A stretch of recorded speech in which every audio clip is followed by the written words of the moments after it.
नमस्कार, जय मसीह की। मैं प्रभु में आपका भाई पास्टर संजय मौर्य और आज हम बात करेंगे, चर्चा करेंगे संगति और दोस्ती के विषय पर और ये जानने की कोशिश करेंगे कि आपके जीवन पर संगति का कैसा असर पड़ता है।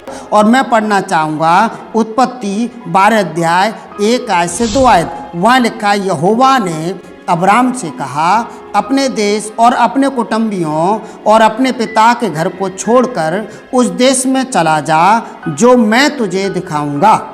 और लिखा है, मैं तुझसे एक बड़ी जाति बनाऊंगा और तुझे आशीष दूंगा और तेरा नाम महान करूंगा और तू आशीष का मूल होगा। यहाँ पर परमेश्वर अब्राम को अपने पीछे चलने के लिए बुलाते हैं, अपने दास को वो बुलाते हैं। लेकिन 4 आयत में लिखा है, यहोवा के इस वचन के अनुसार अब्राम चला और लूत भी उसके संग चला। यहाँ आपको ध्यान देने की ज़रूरत है, परमेश्वर ने अब्राम को बुलाया अपने साथ चलने के लिए, लेकिन लूत अब्राम के साथ चला, लूत भी अब्राम के साथ चला और इस कारण से उसके जीवन में आशीषें हुई। मैं आपको ये बताना चाहता हूँ, अब्राम परमेश्वर की संगति में था और लूत अब्राम की संगति करने लगा। उसके कारण से उसने परमेश्वर की भी संगति करी होगी। लेकिन मैं ये बताना चाहता हूँ, अच्छे लोगों के साथ रहने से कितनी आशीषें होती हैं। और पढ़ेंगे उत्पत्ति 13 अध्याय 2 आयत। वहाँ लिखा है, अब्राहम भेड़ बकरी गाय बैल और सोने रुपए का बड़ा धनी था। और इसी का 13 अध्याय की 5 और 6 आयत में लिखा है, लूत के पास भी जो अब्राम के साथ चलता था भेड़ बकरी गाय बैल और तंबू थे, इसलिए उस देश में उन दोनों के लिए पर्याप्त स्थान न था कि वे इकट्ठे रहें, क्योंकि उनके पास बहुत धन था, इसलिए वे इकट्ठे ना रह सके। मेरे प्रियो, यहाँ पर अब्राम परमेश्वर के साथ चल रहा था। अब्राम एक प्रभु का अच्छा भक्त था, अब्राम परमेश्वर के साथ चलता था।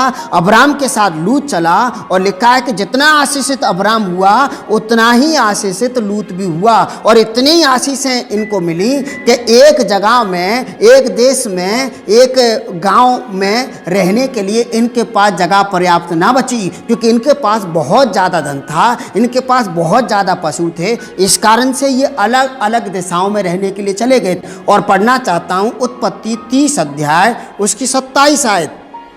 लाबान के घर से याकूब विदा होना चाहता है, अपने देश जाना चाहता है। और वहाँ लिखा है, लाबान ने याकूब से कहा, यदि तेरी दृष्टि में मैंने अनुग्रह पाया है तो यहीं रह जा, क्योंकि मैंने अनुभव से जान लिया है कि यहोवा ने तेरे कारण से मुझे आशीष दी है। मुझे नहीं मालूम याकूब को इस बात का एहसास था कि नहीं था, लेकिन लाबान कहता है, मैंने अपने अनुभव से जाना है कि यहोवा परमेश्वर तेरे साथ रहता है और तू मेरे घर में रहता है। इस कारण से ईश्वर ने मुझे भी आशीष दी है, इसलिए तू मुझे छोड़ के ना जा, कहीं ऐसा ना हो कि मेरी आशीषें चली जाएं। मेरे प्रियो, इस वाक्य से, इस घटना से, इस वचन से मैं आपको इंकरेज करना चाहता हूँ, उत्साहित करना चाहता हूँ कि आप भक्तों के साथ रहिए, धर्मी लोगों के साथ रहिए, आप आशीषित हो जाएंगे प्रभु यीशु मसीह के नाम से। और उत्पत्ति 39 अध्याय में यूसुफ के विषय में लिखा है, 39 अध्याय 2 और 3 आयत पढ़ना चाहता हूँ।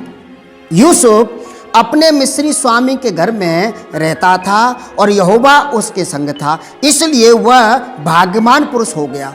यूसुफ के स्वामी ने देखा कि यहोवा उसके संग रहता है और जो काम वह करता है उसको यहोवा उसके हाथ से सफल करता है। यहाँ पर भी यूसुफ को जबकि बेचा गया है, वो गुलाम है जिस घर में वो रहता है, लेकिन लिखा है उसका स्वामी ने इस बात को जान लिया कि याकूब के साथ यहोवा रहता है और इस कारण से उसका स्वामी बड़ा धनढ़ व्यक्ति हो गया और याकूब को भी आशीषें मिली। जाहिर सी बात है, यहोवा उसके साथ रहता था, याकूब वहाँ का एक बड़ा मंत्री बना। और लेकिन मैं आपको ये बताने की कोशिश कर रहा हूँ, इन घटनाओं के माध्यम से, इन संदेशों के माध्यम से ये बताने की कोशिश कर रहा हूँ कि अच्छे लोगों के साथ रहने से, भक्तों के साथ रहने से, आत्मिक लोगों के साथ रहने से आप आशीषित होते हैं प्रभु यीशु मसीह के नाम से। इसलिए आप मूल्यांकन करिए कि किन लोगों के साथ आपकी संगति है। आप मूल्यांकन करिए कि किन लोगों के साथ अपना समय आप व्यय कर रहे हैं। आप आज ही अभी इसी समय से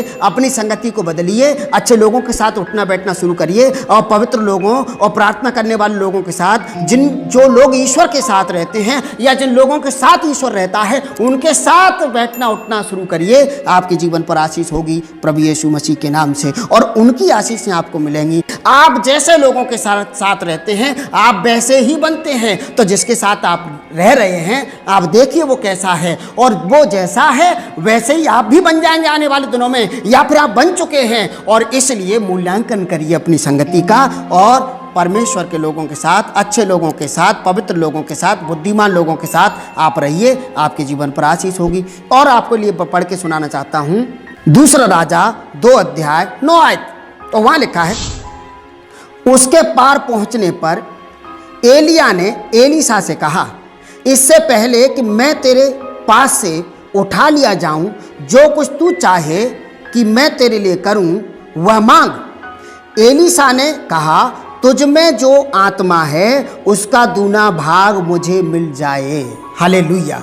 यहाँ पर लिखा है एलिया के साथ एलीशा रहता था, और एलिया अब जमीन को छोड़ने वाला है, वो स्वर्ग जाने वाला है। उससे पहले एलिया एलीशा को पूछ रहा है कि तेरी क्या डिज़ायर है, तेरी क्या इच्छा है। और वो कहता है कि जो आत्मा तेरे अंदर है, जो सामर्थ तेरे अंदर है, जो आशीषें तेरे जीवन में है, उसका दूना भाग, उसका दुगना हिस्सा मुझे मिल जाए। और आगे आप जब पढ़ेंगे तो लिखा है उसको वो दुगनी सामर्थ मिली प्रभु यीशु मसीह के नाम से। और मेरी दुआ है कि जिन लोगों के साथ आप रहते हैं आपको भी आशीष मिले, उनके जीवन का असर जो अच्छा है आपके जीवन पर छूटे और आप आशीषित हो जाएं प्रभु यीशु मसीह के नाम से। इसलिए मैं आपको बार बार कह रहा हूं, भक्तों की संगति करिए, अच्छे लोगों की संगति करिए, आपके जीवन पर आशीष होगी। और यीशु मसीह के चेले यीशु मसीह के साथ रहते रहते यीशु मसीह के जैसे बन गए थे। और मैं आपके लिए पढ़ना चाहता हूं यूहन्ना 14 अध्याय 12 आयत। और वहां यीशु कहते हैं, मैं तुमसे सच सच कहता हूं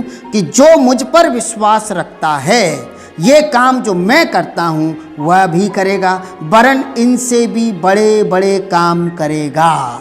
यीशु मसीह के साथ रहने वाले शिष्यों ने वे काम किए जो यीशु मसीह करते थे। यीशु मसीह मुर्दों को जलाया, यीशु मसीह के चेलों ने भी मुर्दों को जलाया, और वे सारे काम जो यीशु मसीह ने किए थे चेले भी कर पाए। और ये सिर्फ संगति का असर था, क्योंकि वे अपना समय प्रभु के साथ बिताते थे। और मैं आपको बताना चाहता हूँ नीति वचन की पुस्तक 27 अध्याय 17 आयत में लिखा है, जैसे लोहा लोहे को चमका देता है वैसे ही मनुष्य का मुख अपने मित्र की संगति से चमकदार हो जाता है। अब आप विचार करिए कि आपके मित्र की वजह से आपका चेहरा चमक रहा है कि शर्मिंदा है। इसलिए आज ही अभी से अपनी बुरी संगति को बदलिए, अच्छे लोगों के साथ रहना शुरू करिए। आपका चरित्र में सुधार आएगा, बदलाव आएगा, आप आशीषित होंगे प्रभु यीशु मसीह के नाम से। और 1 कुरिन्थियों 6 अध्याय 17 आयत में लिखा है, और जो प्रभु की संगति में रहता है वह उसके साथ एक आत्मा हो जाता है, वो प्रभु के जैसा हो जाता है, वो प्रभु में हो जाता है। और मेरी दुआ है कि आप प्रभु के साथ रहते रहते, आप प्रभु के साथ उठते बैठते समय प्रभु के जैसे हो जाएं, उसके साथ रहते रहते आप प्रभु के जैसे हो जाएं, आपकी संगति प्रभु में हो जाए और आपका चेहरा चमके, मसीह की तरह चमके, आपके शब्दों में आशीषें हो, आपके हाथ के कामों पर आशीष हो प्रभु यीशु मसीह के नाम से। ईश्वर आपको बहुत आशीष दे। God bless you.